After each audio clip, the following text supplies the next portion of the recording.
Hello, my name is Sarah Roque, and this is my rebuttal video for debate 3. And today I'll be arguing for side B that they do not have to suspend protecting human rights just for security or safety reasons. But before I jump into that, I kind of just wanted to say that I don't condone fighting violence with violence. I feel like when we do that, it just makes us just as worse as the quote-unquote bad guys. And this rebuttal is just simply to show how human rights can be violated and they're not always necessary to do so. So one of the bigger events that I wanted to address was the United States response to the September 11th attacks and how President Bush declared a war on terrorism just the following day.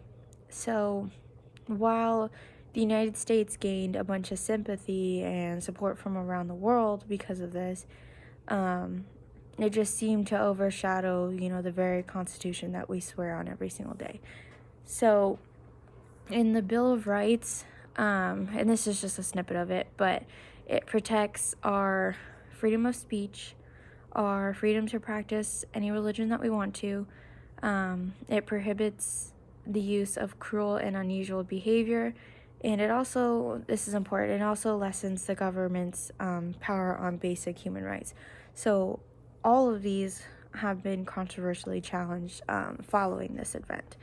So during this war on terrorism, hundreds of immigrants were detained for months. During these months, they weren't allowed to contact family. They weren't able to receive legal advice or legal help.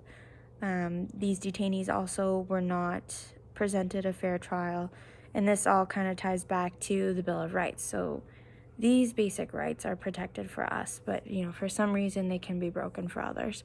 So essentially, these detainees, they had no voice. They couldn't fight back. There was nothing that they could do.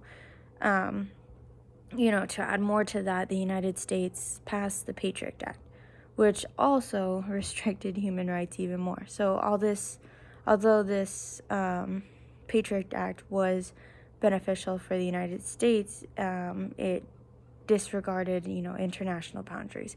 So as a result, immigrants who were detained in Guantanamo Bay were also denied their basic human rights because of this.